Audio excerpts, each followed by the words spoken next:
അദ്ദേഹം എല്ലാ തരത്തിലുമുള്ള പ്രകോപനം ഉണ്ടാക്കുന്നുള്ളത് ഞങ്ങൾക്ക് ഉറപ്പാണ്. സമാധാനപരമായി എങ്ങനെയാണ് ഒരു സമരം മുന്നോട്ട് കൊണ്ടുപോകേണ്ടത് എന്ന് നല്ല ബോധ്യമുള്ള കേഡർമാരാണ് എസ്എഫ്ഐയുടെ സമരത്തിന്റെ ഭാഗമായി. അപ്പോ എസ്എഫ്ഐയുടെ കുട്ടി സഖാവ് നമ്മുടെ ആർഷോ മാധ്യമങ്ങൾക്ക് മുന്നിലെത്തി.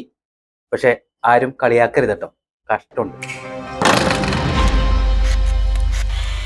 നമസ്കാരം. അപ്പോ നവകേരള സദസ് എന്ന് പറയുന്ന ധൂർത്തിന്റെ യാത്ര തള്ളിമറിച്ചും പൊട്ടടിച്ചും അക്രമ സംഭവങ്ങളിലൂടെയും ഇങ്ങനെ മുഖ്യമന്ത്രിയെയും മന്ത്രി പരിവാരങ്ങളെയും കൊണ്ട് തെക്കോട്ടെടുത്തോണ്ടിരിക്കുക. ആ സമയത്ത് നമ്മളുടെ മുഖ്യമന്ത്രിയുടെ ഭാഷയിൽ പറഞ്ഞു കഴിഞ്ഞാൽ രക്ഷാപ്രവർത്തനം എന്ന് പറയുന്ന മഹത്തായ സംഭവം നടക്കുന്നുണ്ട്. ആ മഹത്തായ സംഭവത്തില് റോഡിൽ വെച്ച് മാത്രമല്ല രക്ഷാപ്രവർത്തനം നമ്മളുടെ സഖാക്കൾ നടത്തിയിരിക്കുന്നത്. കൃത്യമായിട്ട് രണ്ട് കാലുകൾക്കും സ്വാധീനമില്ലാത്ത ഒരു കരിങ്കൊടി കാണിച്ച പ്രവർത്തകനെയും മർദ്ദിക്കുന്ന ഒരു അവസ്ഥ ഇന്ന് നമ്മൾ കണ്ടു. അതേപോലെ തന്നെ ഓപ്പറേഷൻ കഴിഞ്ഞ് വീട്ടിൽ കിടന്നുറങ്ങുന്ന ഒരു പ്രതിഷേധക്കാരന്റെ ഭാര്യയെയും കട്ടിലിൽ നിന്നും വലിച്ചഴച്ച് നിലത്തിട്ട് അങ്ങനെയും ഒരു രക്ഷാപ്രവർത്തനം നടന്നു. ഒടുവിൽ മുഖ്യമന്ത്രിയുടെ ഗൺമാൻ എന്ന് പറയുന്നത് ഗുണ്ടയായി മാറുന്നത് നമ്മൾ കേരളത്തിൽ കണ്ടു. ഇപ്പോ അതിനേക്കാളും വളരെ പ്രധാനപ്പെട്ട ഒരു ചർച്ചാ വിഷയം എന്ന് പറയുന്നത് നമ്മളുടെ കാലിക്കറ്റ് യൂണിവേഴ്സിറ്റിയിൽ ഗവർണർ വരുന്നു എന്നുള്ളതാണ്.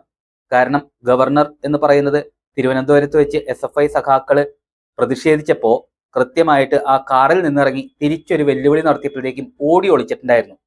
ആ ഓടി ഒളിക്കൽ എന്ന് പറയുന്നത് ഓടി ഒളിച്ചതല്ല. പക്വതയില്ലാത്ത ഗവർണർ ആ സമരത്തിനിടയ്ക്ക് ഇറങ്ങിച്ചെന്നപ്പോ അവര് ഗവർണറെ രക്ഷിക്കാൻ വേണ്ടി ഓടിയതാണ്. അതേ രീതിയിൽ തന്നെ നമ്മളുടെ പാവം ആർഷോ എസ്എഫ്ഐയുടെ കുട്ടി സഖാവ് ഇന്ന് മാധ്യമങ്ങൾക്ക് മുമ്പിൽ കുറച്ചു നേരം മുമ്പ് വന്ന് കുറച്ച് കാര്യങ്ങൾ പറയുണ്ടായി. അതായത് ആരും കളിയാക്കരുതട്ടോ. അതായത് ഈ ഗവർണർ എന്ന് പറയുന്നത് പക്വതയില്ലാതെ സഖാക്കളെ പ്രകോപിപ്പിക്കാൻ പല ശ്രമങ്ങളും നടത്തും. പക്ഷെ ഞങ്ങൾ വീഴില്ല. ഞങ്ങളുടെ സഖാക്കൾ എന്ന് പറയുന്നത് കേഡർ സ്വഭാവമുള്ള അച്ചടക്കമുള്ള സഖാക്കളാണ് എന്നാണ് ഒരു പ്രസ്താവന ഇറക്കിയിരിക്കുന്നത്.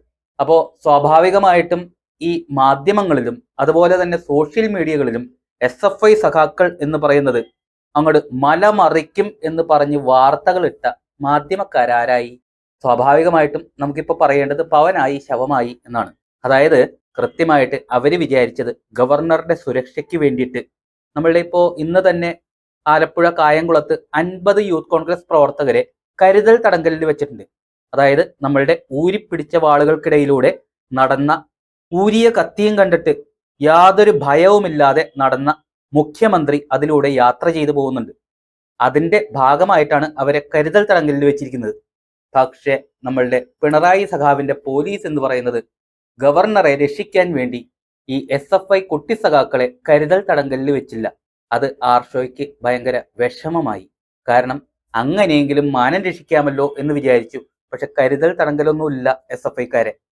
അപ്പോ സ്വാഭാവികമായിട്ടും ഇനി വെല്ലുവിളിച്ച പോലെ ഗവർണറെ കാലുകുത്താൻ സമ്മതിക്കില്ല എന്ന് പറഞ്ഞ ആ എസ്എഫ്ഐ കുട്ടി സഖാക്കൾ ഇന്ന് പ്രതിഷേധിച്ചേ മതിയാവൂ. അപ്പോ സ്വാഭാവികമായിട്ടും ഗവർണർ ഇന്ന് പ്രകോപനമുണ്ടാക്കാൻ ശ്രമിക്കും. അതുകൊണ്ട് ഞങ്ങൾ ദൂരെ മാറി നിന്ന് കരിങ്കൊടി കാണിക്കും എന്നുള്ളതല്ലേ അതിൽ നിന്ന് വ്യക്തമാകുന്നത്.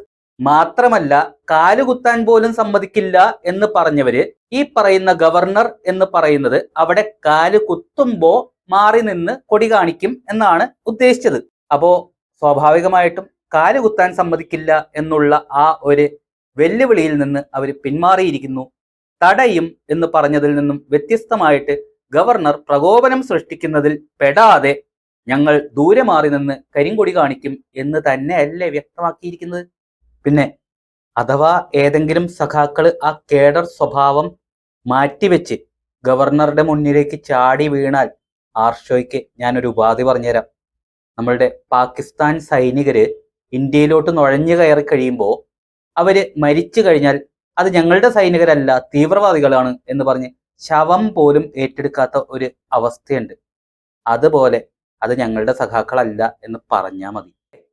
ഗവർണർ എന്ന് പറയുന്നത് യഥാർത്ഥ ഇരട്ടച്ചങ്കനാണ്.